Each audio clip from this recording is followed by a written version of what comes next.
हर छठा आदमी पूरी वर्ल्ड में एक इंडियन है। और जब हम सेक्स या अनवांटेड प्रेगनेंसी की बात करते हैं तो लोग कहते हैं श्श, बोलना मना है। लड़के मतलब अब घर से बाहर जा रहे हैं कमाने, जॉब कर रहे हैं, ऐसा कोई बात नहीं। अगर ऐसा होता तो उस समय 90 के दशक में मेरे पिया गए रंगून वाला गाना ना बनता। रेलिया बैरन पिया को लिए जाए रे वाला गाना मालनी अवस्थी गा के मंच पे वही ना लुट रही हो। रूरल एरियाज में होता है कि शादी हुआ बच्चा नहीं होता तो समाज का लोग बोलता है कोई दिक्कत है क्या कि बच्चा नहीं हो पा रहा है। मेल नसबंदी जो होती है that is easier than female नसबंदी। कॉम्प्लिकेशंस भी कम है, साइड इफेक्ट्स भी कम है। लेकिन अकॉर्डिंग टू डेटा 98.9% जो स्टेरिलाइजेशन के ऑपरेशंस होते हैं they are performed on female. लड़की के ऊपर जबरदस्ती होता है, ये तो लड़की बोल देगी अरे बाप रे मेरे साथ जबरदस्ती हुआ, हम कैसे इस चीज को रोक पाए। तो खुद के लिए लड़ो, वरना सरकार नहीं रोकेगी। सरकार नहीं ये सोचेगी कि अच्छा तुम लड़की हो, तुम्हारे साथ जबरदस्ती हुआ तुम्हारा। फीमेल कॉन्डम्स भी आते हैं जो मेरे पास एक डेटा है जिसमें 2004 में 250 लाख कॉन्डम यूज किए गए थे। 2006 में एक डेटा आया था जिसमें उत्तर प्रदेश और बिहार दोनों राज्यों की फर्टिलिटी रेट जो थी, टोटल फर्टिलिटी रेट, प्रजनन दर उसको शायद हिंदी में बोलते हैं, 4.2 थी। और अब 2018 का डेटा सुन लीजिए, उत्तर प्रदेश में प्रजनन दर घट के 2.9 हो गया, बिहार में भी घटा लेकिन 3.2 तक आ पाया। मतलब घटा तो है वाकई में, लेकिन अभी अवेयरनेस जिस हिसाब से होनी चाहिए, जिस लेवल पर होनी चाहिए, वैसा बिहार सरकार नहीं कर पा रही है। नेशनल फैमिली हेल्थ सर्वे का एक डेटा है कि 2005 से 2015 के बीच में लोगों ने बिहार में कॉन्ट्रासेप्टिव मेथड्स यूज करना कम कर दिया है। कुछ 28.9% लोग यूज किया करते थे, अब वो घटकर 23.2% पर आ चुका है। और जो मैरिड फीमेल्स हैं उनके जो हस्बैंड्स कॉन्डम्स यूज करते थे वो पहले भी बस 2.3% ही था, लेकिन वो भी अब घटकर 1% पे आ चुका है। गर्भ के अंदर होने का एहसास दिल को एक ठंडक सा दे जाता है, उसी के बारे में सोच सोच के सारा समय निकल जाता है। माँ बनने का एहसास माँ बनकर ही समझ आता है। एक माँ बनने का एहसास बहुत खूबसूरत होता है हर औरत की जिंदगी में। मतलब इसको बोल के ही चेहरे पे खुशी से आ जाती है। मतलब माँ बनने का एहसास एक आप माँ से ही पूछ सकते हो उसको कितना अच्छा लगता है। नमस्कार, स्वागत है आपका बोलना मना है में, और मैं हूं आपके साथ सृष्टि श्रीवास्तव। हम इसमें उन मुद्दों के बारे में बात करेंगे जिन मुद्दों के बारे में बोलने से आप कतराते हैं, हिचकिचाते हैं। तो आज का हमारा टॉपिक है, इस लिस्ट में एक आता है हमारा अनवांटेड प्रेगनेंसी। तो सबसे पहले सौम्या हमें बताएंगी कि इस चीज के बारे में बात करना क्यों जरूरी है। तो सौम्या। थैंक यू सृष्टि। तो आज हम लोग अनवांटेड प्रेगनेंसी के बारे में बात करने वाले हैं। अनवांटेड प्रेगनेंसी सुनने में तो बस 2 शब्द हैं, लेकिन ये अपने आप में बहुत बड़ा मुद्दा है। अनवांटेड प्रेगनेंसीज के बहुत सारे कारण हो सकते हैं। कहीं हमारे समाज में उसके बारे में अनअवेयरनेस भी हो सकती है। कहीं लोग हैं जो जानकर भी ऐसी गलतियां कर रहे हैं। बहुत सारी ऐसी फीमेल्स हैं जिनकी फैमिलीज उनको फोर्स करती है एक बेटा पैदा करने के लिए, इसलिए भी उनको प्रेग्नेंट होना पड़ता है। तो आज की वीडियो में हम यही सारी चीज़ें डिस्कस करेंगे कि गलती किस तरफ से हो रही है, क्यों होती है, क्या है कॉन्ट्रासेप्शन मेथड्स, क्या है अनवांटेड प्रेगनेंसी के कॉन्सिक्वेंसेस क्या है। तो चलिए ठीक है, इस बारे में मैं अब आपको खुद ज़्यादा नहीं बताऊंगी। मोहित से पूछते हैं उनकी अनवांटेड प्रेगनेंसी से रिलेटेड क्या समझ है। देखिए सौम्या, अनवांटेड प्रेगनेंसी का मतलब ही होता है कि ना चाहते हुए गर्भधारण करना। और मैं एक डेटा आपको बता देता हूँ इससे जुड़ा हुआ कि बिहार में 2015 का डेटा है कि केवल बिहार में जितनी प्रेगनेंसी होती हैं उनमें 48% यानी कि 48% अनवांटेड ही होता है। और इसमें से जब जितना अनवांटेड प्रेगनेंसी होता है, इसमें से लगभग 55% जो एक मेजॉरिटी है, इतने लोग बाद में चल के गर्भपात करवाते हैं, यानी कि अबॉर्शन करवाते हैं। तो मतलब कि वो ना चाहते हुए पहले ही उनको उसका इंतजाम करना चाहिए था। उसके बारे में जानकारी नहीं है या अवेयरनेस नहीं है, जो भी है, लेकिन जो है कि ये डेटा दिखा रहा है हमें कि इस तरह की समस्याएं हैं बिहार में। अच्छा मोहित, मैं ये बात आपसे बहुत नॉर्मल तरीके से बस इतना पूछना चाहती हूँ कि आपको जब लगता है कि अनवांटेड प्रेगनेंसी हो रही है, आपने बताया 45% बच्चे पैदा हो रहे हैं उसमें, है ना, 48%, तो वो जो अनएक्सपेक्टेड चाइल्ड होता है उसका एक फैमिली पे क्या असर होता है, आप बता सकते हैं? कुछ अपनी ओपिनियंस बताइए। जी, मेरा ओपिनियन है कि बहुत बड़ा असर होता है, क्योंकि जब एक अनवांटेड चाइल्ड आ जाता है तो पूरा का पूरा जिंदगी बदल सकता है। क्योंकि देखिए, जब खर्चा है तो खर्चा निश्चित रूप से एक फैमिली को चलाने के लिए जितनी खर्चे की जरूरत पड़ती है उसमें सीधा सीधा एक मेंबर बढ़ रहा है। उसका पूरे जिंदगी का खर्चा, यानी कि उसका पढ़ाई लिखाई, उसका दवा, सारी चीजें, तो फैमिली का जो एक कहा जाता है कि जो पैसे का जो एक साइकिल होता है ना, पूरा का पूरा गड़बड़ हो सकता है। एक अनवांटेड चाइल्ड के आ जाने से। प्रशांत, आपकी क्या समझ है इसके बारे में? नॉर्मल बात यही है कि अनवांटेड प्रेगनेंसी पहले तो यही होगा, डिफिनेशन इसका ये होगा कि मतलब ना चाहते हुए भी गर्भ धारण करना। और इसका एक डिफिनेशन ये भी है कि इसका अलग अलग पर्सपेक्टिव है अनवांटेड प्रेगनेंसी होने का, जिस पर आप शायद बात करेंगे ही। तो जैसे मान लीजिए कि अनवांटेड प्रेगनेंसी होता कहाँ है, ये हम लोग को सोचना चाहिए। जैसे कई लोग ये होते हैं जो जिनकी मजबूरी है, जैसे मान लीजिए कि उनको इससे मतलब नहीं है कि प्रेगनेंसी क्या होता है, उनको मतलब है कि दे आर डूइंग इंटरकोर्स और बच्चा हो गया तो हो गया, कौन फर्क पड़ता है, पहला। दूसरा होता है कि अनवांटेड प्रेगनेंसी की गरीब लोग ही सोचता है कि 10 को बेटा रहेगा तो एगो सूरत जाएगा, एगो गुजरात जाएगा, एगो बम्बई जाएगा, एगो सऊदी जाएगा, एगो कटिहार जाएगा, एगो दिल्ली जाएगा, बस 10-10 हजार भी कमाएगा तो 1 लाख महीना का हुआ। ये इसका भी एक वजह है।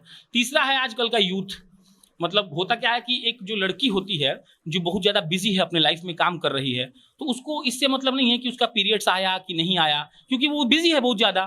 तो अब वो प्रेग्नेंट मान लीजिए हो गई, अगर वो सेक्सुअली एक्टिव है तो वो भी अनवांटेड प्रेगनेंसी हुआ। तो बहुत इसका पर्सपेक्टिव है अलग अलग। तो प्रशांत, आपको क्या लगता है कि जब एक अनएक्सपेक्टेड चाइल्ड एक फैमिली की लाइफ में आता है तो उसको किस तरीके से अफेक्ट करता है? सेम सवाल था जो मोहित से किया था। पहला तो ये देश को बर्बाद करने जैसा है, मतलब कैमरा की तरफ देख के बोल रहे हैं वेरी फ्रेंकली कि ये देश को बर्बाद करने जैसा है, इस लिहाज से, इस पर्सपेक्टिव से कि पहला, जैसे आप हमको खुद ही बता रही थी कि सरकार के पास 2 नौकरी है तो 2 रहेगा।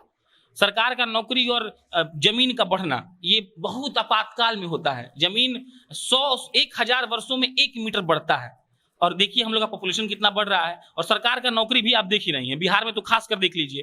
तो इसका पहला पर्सपेक्टिव यही है कि हम लोग देश को बर्बाद कर रहे हैं अनवांटेड प्रेगनेंसी से।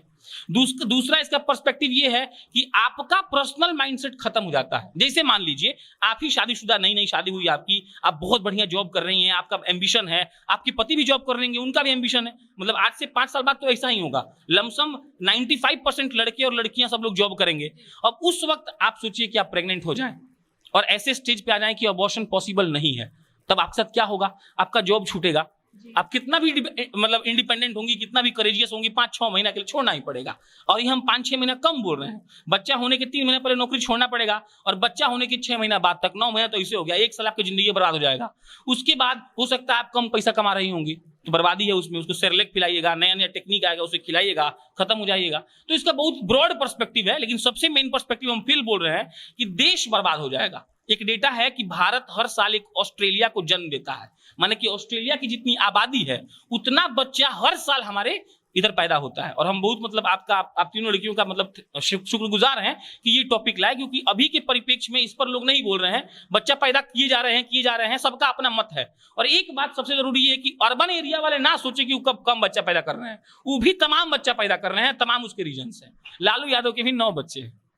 नहीं, ये तो प्रशांत ने बिल्कुल सही कहा कि अर्बन एरिया में ऐसा कुछ भी नहीं है कि लोग कम बच्चे पैदा कर रहे हैं।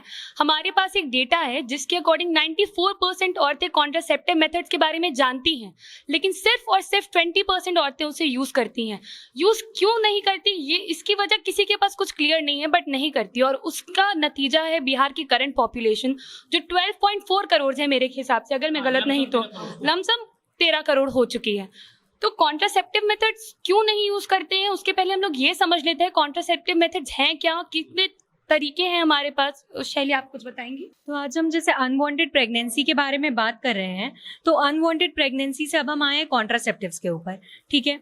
तो लोगों को ऑब्वियसली बहुत से लोग हैं जिनको कॉन्ट्रासेप्टिव्स के बारे में पता है, पर उनको ये नहीं पता कि उन कॉन्ट्रासेप्टिव्स को यूज़ कैसे करते हैं। पहले तो बहुत कम इन्फॉर्मेशन है लोगों के पास कि कॉन्ट्रासेप्टिव कितने तरह के होते हैं, क्या क्या कॉन्ट्रासेप्टिव्स हैं, अगर वो यूज़ कर रहे हैं उन कॉन्ट्रासेप्टिव्स को तो उनके साइड इफेक्ट्स क्या क्या हैं और उनके फेलियर रेट कितने हैं, ठीक है। क्योंकि बहुत से कॉन्ट्रासेप्टिव्स ऐसे भी होते हैं जिनके फेलियर रेट बहुत ज़्यादा होता है। तो पहले कुछ एग्जाम्पल लेते हैं कॉन्ट्रासेप्टिव्स में। हमने नाम सुना होगा कॉपर टी का, हमने नाम सुना होगा कॉन्डम्स का, हमने नाम सुना होगा एक हम लोग स्टरलाइज कर देते हैं, जैसे जिसको हम लोग नसबंदी कहते हैं हिंदी में, ठीक है। तो ये सब हैं जो हम लोग ऐसे मेथड्स यूज़ करते हैं जिससे हम लोग प्रेगनेंसी को रोक सकें। तो अब हम लोग कॉन्ट्रासेप्टिव्स के बारे में समझते हैं। तो कॉन्ट्रासेप्टिव्स हमारे पास है नेचुरल मेथड, ठीक है, जिससे हम लोग नेचुरल या ट्रेडिशनल मेथड जिसको कह सकते हैं हम लोग। तो उसमें हम लोग बात करेंगे 3 उसमें मेथड्स होते हैं। पहला तो एक पीरियडिक एब्सिस्टेंस होता है। इस पीरियडिक एब्सिस्टेंस में क्या होता है कि जब हमारा ओव्यूलेशन का टाइम होता है तो ओव्यूलेशन के 10 to 17 मंथ्स यानी मेंस्ट्रुएशन, उसमें लोग प्रेफर नहीं करते हैं कोइटस यानी सेक्स करना, क्योंकि वो कहा जाता है कि सबसे ज़्यादा हाई टाइम होता है जब प्रेगनेंसी होने के चांसेस रहते हैं। ठीक है, दूसरा, लेकिन इसका फेलियर रेट भी है 20 से 30%। ठीक है, दूसरा हमारे पास है विड्रॉल मेथड, जिसको हम लोग टेक्निकल टर्म्स में कोइटस इंटरप्टस कहते हैं। तो विड्रॉल मेथड के बारे में बात करेंगे, जिसको हम लोग कोइटस इंटरप्टस कहते हैं टेक्निकल टर्म्स में। तो उसमें क्या होता है कि जब इजैक्यूलेशन का टाइम आता है, यानी सीमेन जब बाहर निकलने वाला होता है, तो मेल पार्टनर जो होते हैं वो क्या करते हैं कि वो विड्रॉ कर लेते हैं अपने ऑर्गेनिज्म को। तो लेकिन इसका भी है कि इसका फेलियर रेट जो है वो 23% है। ठीक है, और दूसरा हमारा नेचुरल मेथड्स में आता है लैक्टेशनल एमनोरिया। ठीक है, ये भी एक टेक्निकल टर्म है। इसमें क्या होता है, बहुत ज़्यादा हाई फेलियर रेट होता है सबसे पहले तो इसका। फिर दूसरा हमारा आता है बैरियर मेथड्स, जिसमें हम लोग कॉन्डम्स के बारे में जानते हैं, या फीमेल कॉन्डम्स के बारे में जानते हैं, या फिर और भी डायफ्राम, सर्विकल कैप वगैरह आता है इसमें। तो हम लोग बैरियर मेथड्स में बात करेंगे सबसे पहले कि इसका भी फेलियर रेट है ही। इसका फेलियर रेट है हमारे पास 10 से 15%। ठीक है, इस बैरियर मेथड में मेल के लिए आता है, फीमेल के लिए आता है। मतलब ये बैरियर मेथड जो है ये दोनों के लिए होता है, एक मेल के लिए भी होता है और फीमेल्स के लिए भी होता है। तो मेल के लिए हमने सबसे ज़्यादा जो बहुत ज़्यादा सुनते हैं हम लोग, वो कॉन्डम है। ठीक है, तो एक तो कॉन्डम हमें अनवांटेड प्रेगनेंसी से बचाता है, दूसरा हमें वो सेक्सुअली ट्रांसमिटेड डिसीजेज, हाँ, HIV एड्स वगैरह जो होता है उन सब से भी प्रोटेक्ट करता है। तो कॉन्डम यूज करते हैं मेल। फीमेल कॉन्डम्स भी आते हैं जो मेरे पास एक डेटा है जिसमें 2004 में 250 लाख कॉन्डम यूज किए गए थे। 2004 में 250 लाख कॉन्डम खरीदे गए थे और यूज किए गए थे। फीमेल कॉन्डम्स में है ये। फीमेल कॉन्डम, हाँ, ये तो अच्छी बात है। हाँ। उसके बाद फिर हमारे पास कुछ ऐसे भी कॉन्डम्स आते हैं, या कुछ ऐसे भी बैरियर कॉन्ट्रासेप्टिव्स आते हैं जो सिर्फ प्रेगनेंसी को रोकते हैं, लेकिन उनका कुछ भी ऐसे HIV एड्स या फिर सेक्सुअली ट्रांसमिटेड डिजीज में कोई रोल नहीं होता है।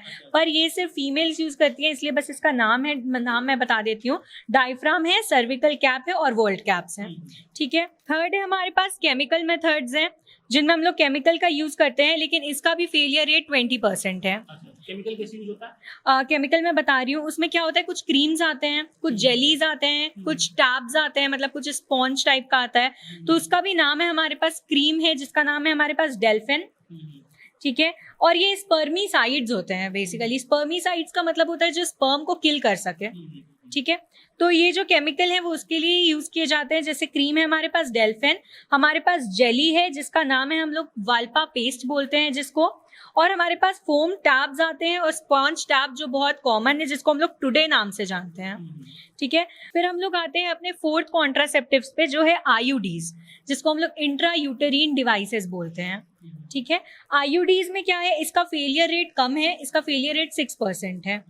ठीक है, काम करता है? हाँ, मैं बता रही हूँ।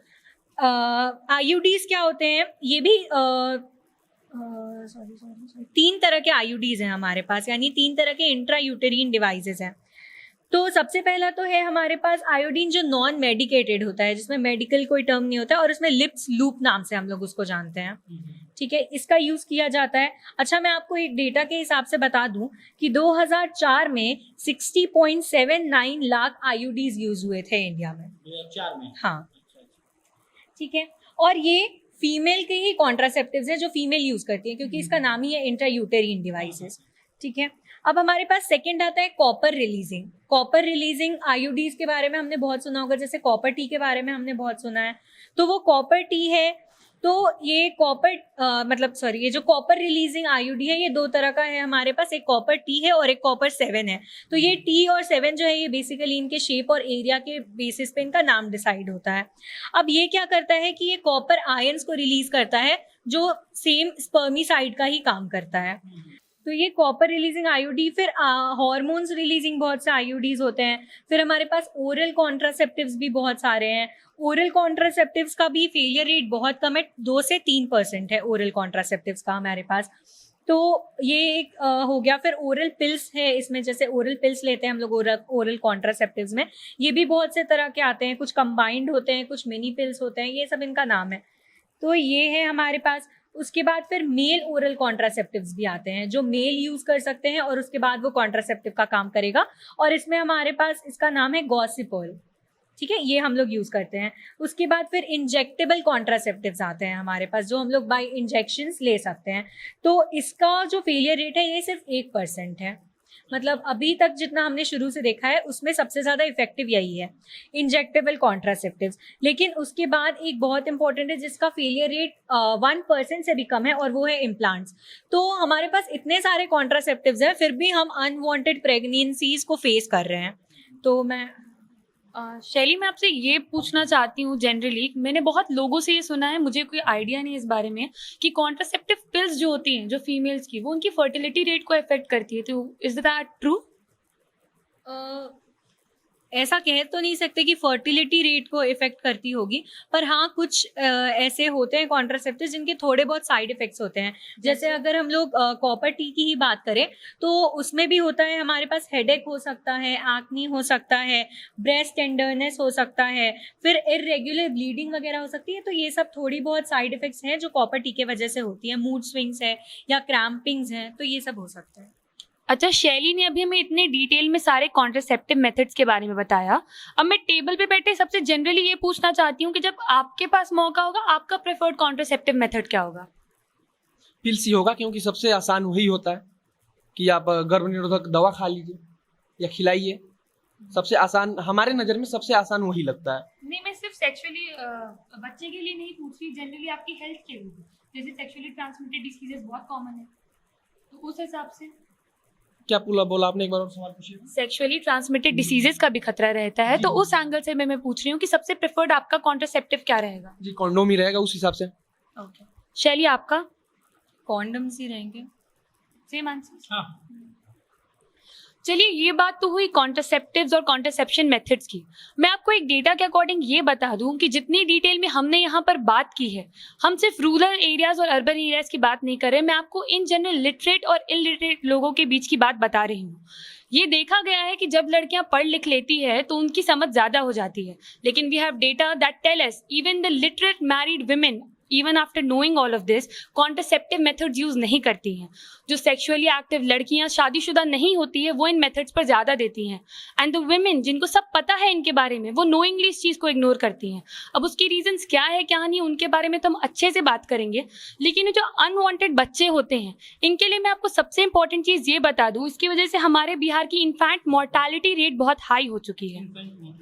इन्फैंट मोर्टालिटी रेट ये होती है कि बच्चे जब जन्म लेने के बाद 0 से 1 साल के बीच में मर जाते हैं तो उनको इन्फैंट मोर्टालिटी रेट में गिना जाता है।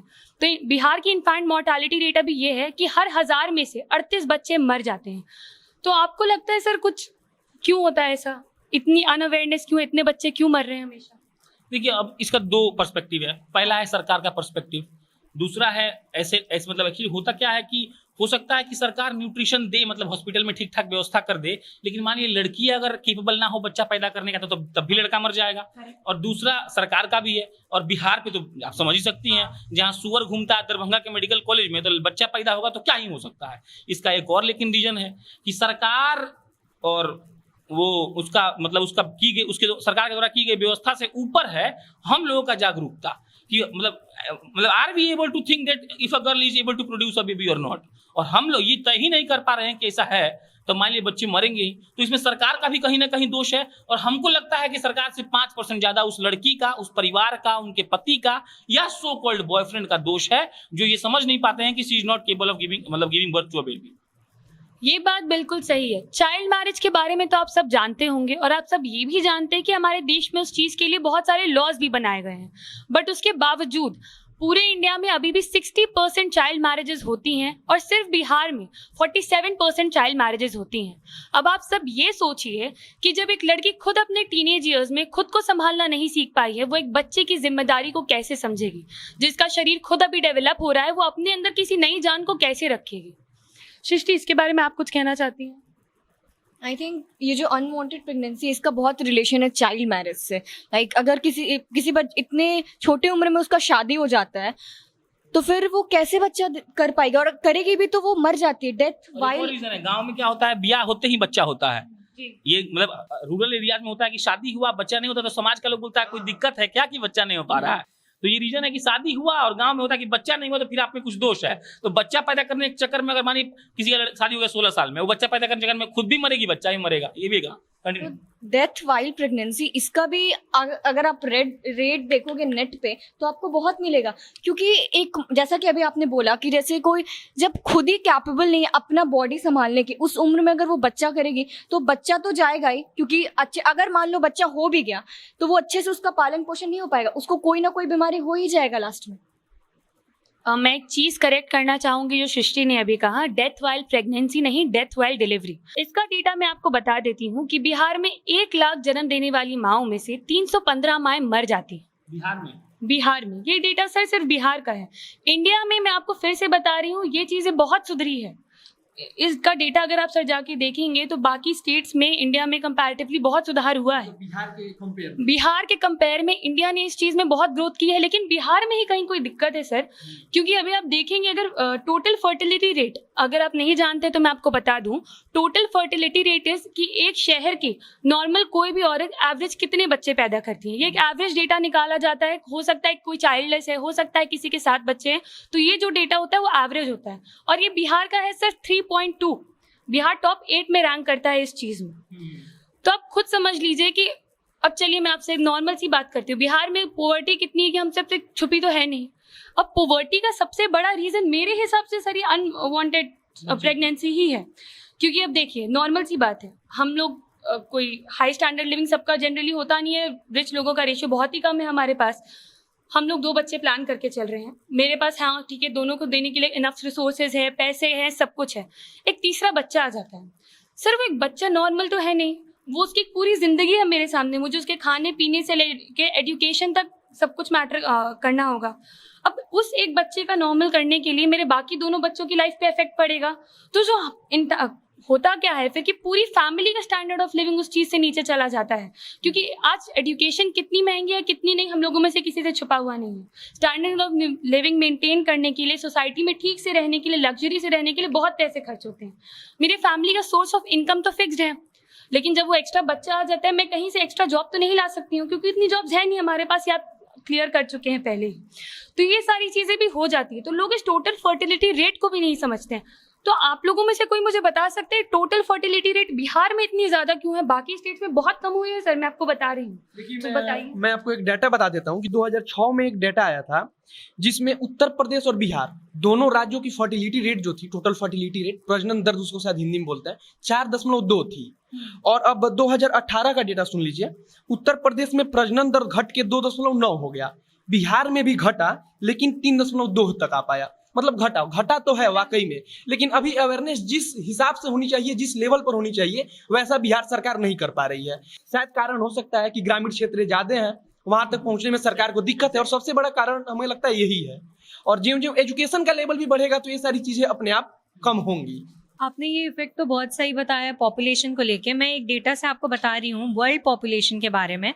जो वर्ल्ड पॉपुलेशन 1900 में थी 2000 मिलियन और 2000 में वो वर्ल्ड पॉपुलेशन हो गई 6000 मिलियन। अब मैं इंडिया की बात करती हूँ, तो जब इंडिया इंडिपेंडेंस के टाइम पे थी तो उस समय इंडिया की पॉपुलेशन थी 350 मिलियंस, और मई 2000 में इंडिया की पॉपुलेशन आ गई है 1 बिलियन। तो इस सर्वे से ये पता चलता है कि हर 6ठा आदमी पूरी वर्ल्ड में एक इंडियन है। और जब हम सेक्स या अनवांटेड प्रेगनेंसी की बात करते हैं तो लोग कहते हैं बोलना मना है। अभी मोहित जिस उत्तर प्रदेश और बिहार के कंपैरिजन का डेटा बता रहे थे, तो मैं आपको उसके अकॉर्डिंग एक और चीज बता देती हूँ सर।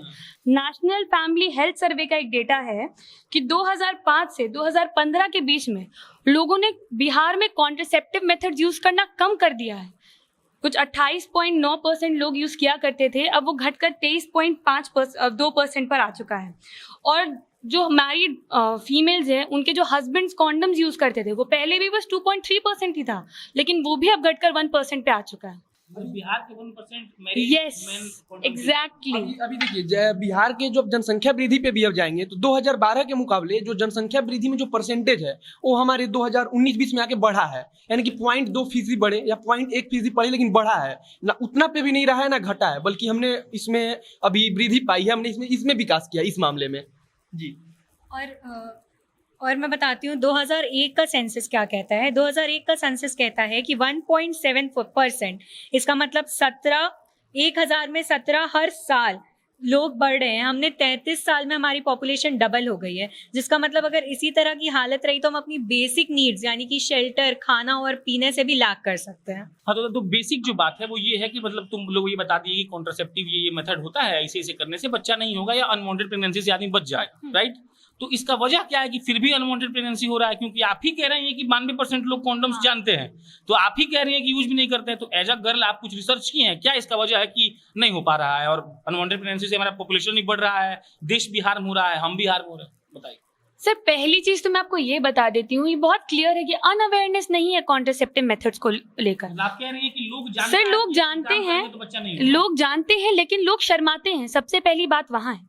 रूरल एरियाज में आज भी आप कॉन्डम्स जैसे वर्ड यूज करेंगे तो लोग, रूरल एरियाज छोड़िए ना, ऑफिस में बात कर सकते हैं, अर्बन एरियाज में भी लोग अभी बहुत कंफर्टेबल नहीं हुए इन सारे कॉन्सेप्ट्स के साथ। जहां तक बात रही पिल्स वगैरह की, तो ये सब कुछ मेथड्स है जो लोग यूज कर रहे हैं। लेकिन सर रूरल एरियाज में या अर्बन एरियाज में भी आप कह लीजिए, टिपिकल जो फैमिलीज होती हैं उनमें आप देखते होंगे कि बहुत ज्यादा बच्चे हैं। जैसे आप बता रहे थे कि किसी घर में 9 बच्चे हैं, किसी घर में 11 बच्चे हैं, बहुत कॉमन है, हम लोग सबने देखा है। सर आपने कभी ये नोटिस किया कि उन घरों में जब बेटों की संख्या ऐसे बेटियों से थोड़ी ज्यादा होती है? नहीं, एक मतलब वन ऑफ द रीजंस में दिस इज द रीजन कि अगर लगातार हमारे मतलब घर के बगल में, मैं नाम नहीं लूंगा वरना झगड़ा हो जाएगा, मेरी नेबर हैं वो, लेकिन वही बात है, असल पत्रकारिता कर रहे हैं तो बोलेंगे हम। मेरे घर के बगल में एक है आंटी जी, तो उनकी लगातार 4 बेटी हुई, ठीक है। तो उनको चाहिए था 1 बेटा, उनकी 5वीं भी बेटी हुई, 6ठा बेटा हुआ। तो just for the sake of a sun she has produced 6 guys. तो ये वन ऑफ द रीजंस है। हाँ सर, ये एक बहुत बड़ा रीजन है एक्चुअली हमारी सोसाइटी में कि फीमेल्स पे बहुत ज्यादा प्रेशर डाला जाता है कि आप एक बेटा पैदा करके दो, क्योंकि मुझे नहीं पता लोग ये क्यों मानते हैं कि बिना बेटे के एक परिवार नहीं चल सकता है। अरे इस पे थोड़ा सा हम बोले। हाँ बोलिए। जैसे मानिए कि हम थोड़ा सा कंफ्यूज्ड हैं और प्लीज मतलब हम नहीं चाहते हैं कि आप हमसे बहस करें, बट हमको एक नॉर्मल जवाब जरूर दीजिएगा। जैसे मान लीजिए कि आपका ब्याह हो जाएगा सौम्या, होगा कभी, आप चले जाएंगे ससुराल जी, ये आप कहेंगे कि नहीं मैं घर पे रह जाऊंगी, तो या तो ये झूठ होगा या आप एक्सैजरेट करेंगे अपने आप को। हो सकता है कि आप ससुराल से भी आकर पापा मम्मी से मिल लें, लेकिन अल्लाह हमको समझाइए आप कि बेटा नहीं होगा तो how a family will grow. आप दोनों बताइए हमको प्लीज। और ये बिल्कुल फैमिलिज्म का सवाल नहीं है, हमको समझना चाहते हैं। ये सवाल आम जो भारतीय है उसके दिमाग में चलता रहता है कि जब तक लड़का नहीं होगा फैमिली को कन्विंस कर देंगे। तो आई थिंक कि आप देखो मुझे अच्छा सर, आप मुझे ये बताइए, पहले हम लोग सब जॉइंट फैमिली में रहते थे, परिवार लंबा चौड़ा होता था, हमारे तो रहते थे और मैंने बहुत लोग ही सब लोग रहते थे, ठीक है। बेटियां शादी करके ससुराल चली जाती थी, बेटे घर पे रहते थे, घर का बिजनेस संभालते थे। मैं आपको एकदम ट्रेडिशनल मेथड से ट्रेडिशनल टाइम से उठा के बता रही हूँ। ऐसा ही होता था सर, एक फैमिली का बिजनेस होता था, बेटा कंटिन्यू करता चला गया। अभी भी ये होता है, मेनली बाप का बिजनेस खड़ा किया हुआ, बेटा संभाल रहा है। सर चीजें अब लेकिन थोड़ी अलग है ना। अभी लोग अपने घर छोड़ के बाहर जाते हैं जॉब्स करने के लिए, बाहर आप सेटल हो रहे हैं। आपका घर कहाँ है सर, आप ये बताइए। गोपालगंज बिहार। आपके पेरेंट्स कहाँ रहते हैं? गोपालगंज। आप उनसे अलग पटना में रह रहे हैं? हाँ, मेरे भैया लेकिन रह रहे हैं गाँव में, जस्ट फॉर द सेक कि उनको नहीं, जस्ट फॉर द सेक। हम 2 भाई हैं, मतलब देखिए पर्सनल तो पहले नहीं जान चाहिए, लेकिन फिर भी आप गई हैं तो मैं आपको बताता हूँ। ये हमारा डिसीजन हुआ कि पापा मम्मी का ख्याल कौन रखेगा। तो भैया ने कहा, मेरे भैया है कि हम रखेंगे। तो हम दोनों भाई बैचलर ही हैं, तो भैया अपना पढ़ाई पूरा कर मतलब अभी बस खत्म ही होने वाला है, लेकिन वो कोरोना लॉकडाउन में 8 महीने से हैं और 2-3 महीने बाद वो हमेशा के लिए मेरे गांव में शिफ्ट हो जाएंगे। अब हम फिर रिपीट कर रहे हैं, आप दोनों फिर से सुन लीजिए मेरा सवाल। हम ये बिल्कुल नहीं कह रहे हैं कि आप लोग लड़कियां कम होती हैं। मेरा एक सिंपल सवाल है कि नॉर्मल लड़की शादी करके चली जाती है ससुराल, आप अपने पापा से आप घर जाइएगा, दोनों आदमी पूछिएगा, आपके पापा कहेंगे कि बेटी शादी के बाद पति की हो जाती है। ये सब लोग बोलता है, ये सच्चाई है। आपसे शादी हो जाए किसी का तो आप समझिए ना कि पापा से ज्यादा आपका पति जरूरी है। आप जानती है आपका बच्चा होगा उससे, तो अगर बेटा नहीं होगा तो मतलब, क्योंकि ये जवाब उन लोग को चाहिए जो आंटी मेरी 6 लड़की पैदा करने के बाद एक लड़का के लिए मर रही थी, उनको आप जवाब दीजिए कि कैसे पॉसिबल है कि लड़की फैमिली बना सकती है। नहीं सर, मैं आपको वही बता रही हूँ। तो देखिए, ये हुआ आपकी फैमिली की अंडरस्टैंडिंग। बहुत सारे लोग ऐसे हैं, आप भी जानते होंगे, जो बेटे वगैरह अपनी फैमिली से अलग रह रहे हैं। है ना। तो सर ऐसा नहीं है कि फैमिली संभाल नहीं सकती है, पहले चीजें बहुत अलग थी, ट्रैवल करना डिफिकल्ट था, एक दूसरे से कम्युनिकेशन करना डिफिकल्ट था, लेटर्स भेजते एक दूसरे को, आज चीजें एक व्हाट्सएप टेक्स्ट के डिफरेंस पे आ चुकी हैं। देखिए सोम्या, आपने कहा कि लड़के मतलब अब घर से बाहर जा रहे हैं, कमाने, जॉब कर रहे हैं, ऐसा कोई बात नहीं। अगर ऐसा होता तो उस समय 90 के दशक में मेरे पिया गए रंगून वाला गाना ना बनता, रेलिया बैरन पिया को लिए जाए रे वाला गाना मालनी अवस्थी गा के मंच पे वही ना लूट रही होती। मोहित, पहले से लड़के जाते हैं बाहर, लड़के जाते हैं, मैं बात कर रही हूँ, लेकिन आप देखिए मेरे के पूरे एग्जाम्पल में आप एक पर्टिकुलर एक्सेप्शन को उठा के अपना पॉइंट बनाएंगे, ठीक है। नहीं, मैं आपके बात, बहुत बड़े तो वो ग्रामीण क्षेत्रों में वो तो अभी भी होता है ना मोहित, क्योंकि अपॉर्चुनिटीज नहीं है हमारे पास, रोटी कमानी है, जाना ही होगा। अभी आपने कहा कि लड़के अगर हैं तो वो फैमिली को चलाते हैं, ऐसा मतलब माइंडसेट है ऐसा कि लड़के हैं तो। पर अगर अभी का टाइम आप देखें तो इतना अच्छा, आपकी फैमिली का ये था कि चलो एक भाई है वो रहेगा, अगर मान लो आप लोग 2 भाई नहीं एक ही भाई होते तो कोई नहीं आता बाहर काम करने। नहीं कह सकते। तो वही मैं कह रही हूँ कि अगर अभी जो इतनी भाग दौड़ भरी दुनिया है तो कोई गारंटी नहीं है कि अगर आप लड़के पैदा कर भी रहे हो तो वो आपकी फैमिली संभालने के तैयार भी होंगे। तो अगर आपको 2 लड़कियां ही हो रही हैं या आपको लड़कियां ही हो रही हैं तो आपको बस इतना माइंडसेट रखना चाहिए कि आप सैटिस्फाइड रहो आपके जो भी बच्चे हैं। तो मेरा पॉइंट यही है, क्योंकि अगर आपको मान लीजिए लड़का हो भी जाता है 80 साल की हो जाए और माँ 82 साल की, तब तो बहुत से घर ऐसे हैं जहाँ पे लड़कियां हैं और लड़कियां अपने माँ बाप को भी संभाल रही हैं। बात सही है, धीरे धीरे चीजें बदल रही मैं है। इस पे कुछ हम तो बहस नहीं कर रहे। एग्जैक्टली नहीं, हाँ लड़कियों के पास agree, हाँ। नहीं सर, तो वही बात है कि देखिए वक्त पहले कुछ और था, आज कुछ और है। तब बहुत डिफिकल्ट था एक दूसरे से मिलना जुलना, कम्युनिकेट करना, इतने फ्रीक्वेंटली एक दूसरे के पास जाना। और पहले सर ये हमको भी पता है फीमेल लिटरेसी क्या थी, कितनी इंडिपेंडेंट थी फीमेल्स, कितनी नहीं थी। आज हैं, आज बहुत सक्सेसफुल लड़कियां हैं जो अपने दम पे अपनी फैमिली को संभाल सकती हैं। एग्जैक्ट दुकान के बाद के नाम नहीं है ले सर, मैं अपने खुद मैं देख रही हूँ, मेरी family it's made up of strong females, इसलिए मैं आपको बता सकती हूँ कल को we will not need our brother कि वो हम लोग के मम्मी पापा के लिए कुछ करे, वो करेगा लाइफ में बहुत अच्छा, वो करेगा अपनी लाइफ में बहुत अच्छा जो भी करेगा। लेकिन मेरी सिस्टर्स इतनी स्ट्रॉन्ग रही हैं सर कि I know they are capable enough to run our entire family. Sir पहले प्रॉब्लम ये होती थी, बेटा इसलिए जरूरी था क्योंकि बेटा कमा के लाता था। सर आप ये देखिए, लड़कियां जॉब नहीं करती थी पहले, आप जानते हैं इस चीज को बहुत अच्छे से। तो बेटे का होना इसलिए जरूरी था, परिवार में पैसा कौन लाएगा, तो बेटा लाता था। अब तो बेटियां भी ला रही है ना सर, अब तो बेटियां भी ला रही है ना सर। और सर अब जमाने के साथ इतनी सारी चीजें बदली हैं। पहले हम घूंघट में रहते थे, अब सृष्टि शर्ट में बैठी हैं, मैं कुर्ती में बैठी हूँ, किसी के ऊपर कोई बैरियर्स नहीं है। तो जब वो जमाना था कि जब हम बैठ कर सिर्फ बेटी के ससुराल का पानी भी नहीं पियेंगे, वो चीजें भी बदल रही हैं। आजकल समधीज आपस में चिल कर रहे हैं, तो जब वैसा कर रहे हैं चिल कर रहे हैं साथ में, क्योंकि हमारे घर में है ऐसा माहौल। तो सर ये क्यों नहीं हो सकता कि एक एज मान लीजिए ऐसी आ जाए, आज मेरा भाई है, चलिए मेरा भाई नहीं होता तो एक ये अंडरस्टैंडिंग क्यों नहीं हो सकती कि जहां मैं अपने सास ससुर का ध्यान रख रही हूँ, उसी घर में मैं और मेरे हस्बैंड मेरे माँ बाप का भी ध्यान रख लें, क्योंकि मेरे सास ससुर उस चीज को समझेंगे। वो बूढ़े हैं, उनके पास उनका बेटा है, मैं भी हूँ, और मेरे माँ बाप अगर बूढ़े हैं तो उनके पास भी तो हम दोनों ही है ना। तो ये अंडरस्टैंडिंग तो टाइम के साथ सबको लानी पड़ेगी। और सर जो बेटों को लेकर ये है कि बेटा परिवार चलाएगा, तो आप देख रहे होंगे सुप्रीम कोर्ट ने अभी शायद कुछ टाइम पहले एक लॉ बनाया था, जहां तक मुझे याद है, कि बेटी को प्रॉपर्टी मिलेगा भी नहीं। कि सर एक लॉ था ना कुछ कि माँ बाप को घर से नहीं निकाल सकते आप ऐसे, नहीं वो कोई वर्डिक्ट आया था, कोई वर्डिक्ट आया था, अगर संपत्ति लिख दिया। अंकित जी याद है क्या आपको? आइए। हाँ, बेटा बेटी का और सर ये वर्डिक्ट मुझे ढंग से याद नहीं है, मैं आपको बस इस वर्डिक्ट को यहाँ इस बताने के लिए मेंशन कर रही हूँ कि बेटा हो जरूरी नहीं है वो बेटा लायक हो। तो हाँ, बस वही था कि बेटा है तो बेटा जरूरी है कि लायक हो। ये तो हो गई बेटा बेटी की बात। इसीलिए मैं बस, अब बात ये नहीं है कि हमें बेटा पैदा करना है, इसके अलावा भी सर है चीजें, लोग समझ नहीं रहे, समझ की केयरलेसनेस दिखा रहे हैं इस चीज के लिए कि नहीं ठीक है जो होगा देख लेंगे, और वो जो होगा देख लेंगे नतीजा हमारी पॉपुलेशन। तो वही सर, लेकिन सवाल तो भी वही बाकी है कि अवेयरनेस आएगा कैसे। अरे क्या सरकार कुछ कर सकती है, आप तीनों को लगता है ऐसा कुछ, या गवर्नमेंट कुछ ऐसा इनिशिएटिव ले तो कुछ हो सकता है? आप मतलब बताइए अपना व्यू दीजिए। जैसे मोहित जी आपने ही बताया था ना कुछ आसाम के बारे में कि वहाँ पे गवर्नमेंट ने किया था। असम के जो मुख्यमंत्री हैं सर्बानंद सोनोवाल, उन्होंने कानून लाया कि अगर 2 से ज्यादा बच्चा है तो उसको सरकारी नौकरी नहीं मिलेगी।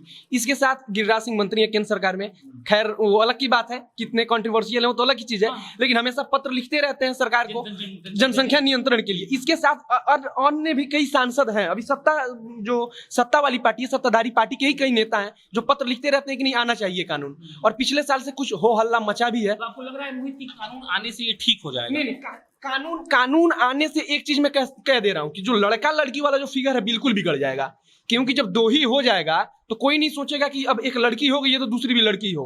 आप समझिए इस चीज को। चाइना इसका सबसे बड़ा एग्जांपल है। चाइना में एकदम बिगड़ गया, मतलब इससे फीमेल फीटिसाइड भी बढ़ ना समझिए। तो जैसे मान लिया कि ये पता करना कानूनन जुर्म है कि बच्चा है कि बच्ची है, जानते हैं आप सब। तो मान लीजिए मोहित की 2 का नियम बन गया, हम आपके बस पॉइंट को आपको ये समझा रहे हैं कि आप गलत बोल गए जोश में। होगा क्या कि माने कि आपको लड़की पैदा हो गई तो दूसरा बच्चा हुआ, आप लड़का के लालच में है मान लीजिए, तो पता करिए नहीं पाइएगा तो दूसरा भी तो हो जाएगा। हो वही ना कह रहे हैं कि हमको पता है, आपको पता है कि पता नहीं होता है, लेकिन उसके बाद भी पिछले दरवाजे से होता है कि नहीं होता है, होता है कि नहीं होता है, हर जगह होता है। तो बस यही बात हम कह रहे हैं आपसे कि लोग ये कहेंगे, लोग ये चीज करेंगे, और ना कंट्रोवर्सी की बात नहीं है, पिछले दरवाजे से ही होता है, कोई नहीं कह सकते कि नहीं होगा। डॉक्टर जो होता है ना टेस्ट करने वाला, अल्ट्रासाउंड वाला, अब रेट हमको नहीं पता है क्योंकि हमने काम कराया नहीं है, लेकिन उसके दरवाजे के सामने जाइएगा तो बोर्ड पे सबसे पहले लिखा होता है कि सेक्स के बारे में जानकारी प्राप्त करना कानूनन अपराध है, लेकिन वही डॉक्टर पीछे से पैसे लेके करता भी है। तो ये चीज ना बदला है, और हमें नहीं लगता है कि समय के साथ बदलेगा। कानून तो ठीक हो सकता है सब। ये तो एक एग्जाम्पल था कानून बनाने का, पर अगर कुछ और ऐसे कानून बनते हैं जो सच में इफेक्टिव होंगे, जैसे आपने ही कहा था कि अगर ये तो कह दिया गवर्नमेंट जॉब्स को लेके, पर आपने ही कहा था ना अगर वही रिक्शा वाला होगा, ऑटो वाला होगा, उसको क्या मतलब है गवर्नमेंट जॉब से। तो अगर ऐसा कानून बने जो सबके लिए इफेक्टिव हो, जो सबके लिए जरूरत की ऐसी कोई बात हो, तब हो सकता है कि कुछ बदलाव आ सके। जैसे पोलियो का जो अभियान चलाया गया था सौम्या, वैसा ही एक अभियान चलाया जाए, ये लोग को बताया जाए, और लेकिन इसका देखिए बहुत ब्रॉड पर्सपेक्टिव आप समझिए। बोलना चाहती हूँ, अभी इन दोनों ने बहुत अच्छे से अग्री किया कि कानून बनेगा तो ठीक हो जाएगा। सर कानून दहेज के लिए भी है, नहीं कानून दहेज के लिए मर्डर होते हैं, नहीं वो ठीक है सर, कानून बनना वो अलग चीज है। कानून बनेगा, सरकार अपनी साइड से ऐसे भी अभियान चलाती है, लोगों को अवेयर कर रही है, कभी कॉन्डम्स के बारे में, कभी सहेली शायद कोई टैबलेट थी उसके बारे में। लेकिन सर प्रॉब्लम यहाँ है कि बच्चे पैदा करना तो एक हस्बैंड वाइफ के ऊपर है। मैं अगर दूसरे से तीसरे बच्चा पैदा कर लेती हूँ आपकी योजना बनाने के बाद, कोई क्या कर लेगा? सरकार इससे फोर्सफुली नहीं जा सकती है, यही नसबंदी है, यही नसबंदी है कि थोड़ा एक नसबंदी करवा देगा, और सब लोग इंदिरा गांधी तो है नहीं।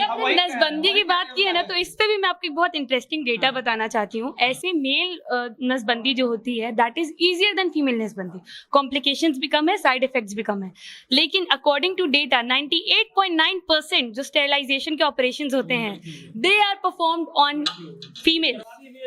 मिल गया शांति।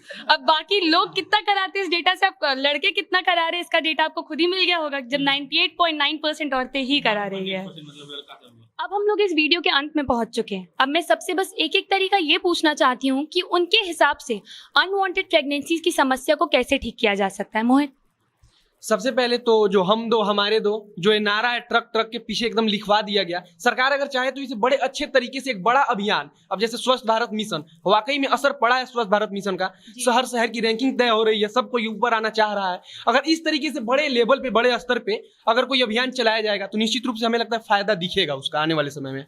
जी मेरे हिसाब से आदमी सब ढीठ है, ये सिर्फ किसी चीज से नहीं सुधरेगा। इन लोगों को मतलब एक होता है ना लात का भाषा समझने वाला, वही से समझेगा। जैसे सच में चाहे वो औरत हो या मर्द, जैसे एक जगह न्यूज आया था कि एक औरत 3 बच्चा कर ली, चौथा बच्चा की, लेकिन उसको ऑफिस से छुट्टी नहीं मिला। तो ये सही हुआ कि उसको छुट्टी नहीं मिलना चाहिए, उसको जॉब से निकाल देना चाहिए था। नहीं, सच में तीसरा बच्चा करने के बाद आप चौथा कर रहे हो, वो बर्डन ला रहे हो अपने ऊपर भी, सबके ऊपर भी, उसके बाद भी आप एक्सपेक्ट कर रहे हो कि आपको छुट्टी दे। किस बात का छुट्टी? आदमी सब ढीठ है, लात का भाषा ही समझेगा।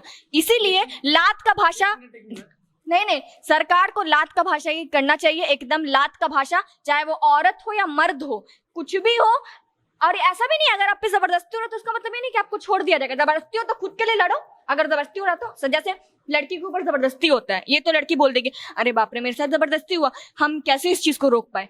तो खुद के लिए लड़ो, वरना सरकार नहीं रोकेगी। सरकार नहीं ये सोचेगी कि अच्छा तुम लड़की हो, तुम्हारे साथ जबरदस्ती हुआ, तुम्हारा मतलब तुम्हारा पास्ट नहीं देखेगी कि अरे बाप रे तुम लड़की हो, तुम्हारे साथ जबरदस्ती हो, कोई बात नहीं तुम 5वां भी कर लो, जबरदस्ती हो नहीं, जबरदस्ती हो या कुछ भी हो, कदम उठाओ। और अगर लड़ना है तो खुद के लिए लड़ो। नहीं भाई हमको नहीं चाहिए बच्चा, तुम्हारा बॉडी है, तुम खुद देख सकते हो, तो लात का भाषा समझेगा। लोगों को अवेयर होना बहुत ज़रूरी है, खासकर कॉन्ट्रासेप्टिव्स को लेके, क्योंकि जहाँ तक मैंने देखा है बिहार में खास करके मैं बात करूंगी कि लड़कियां कहूँ या लड़के कहूँ, लोग घबराते हैं बोलने से कि भाई साहब कॉन्डम चाहिए।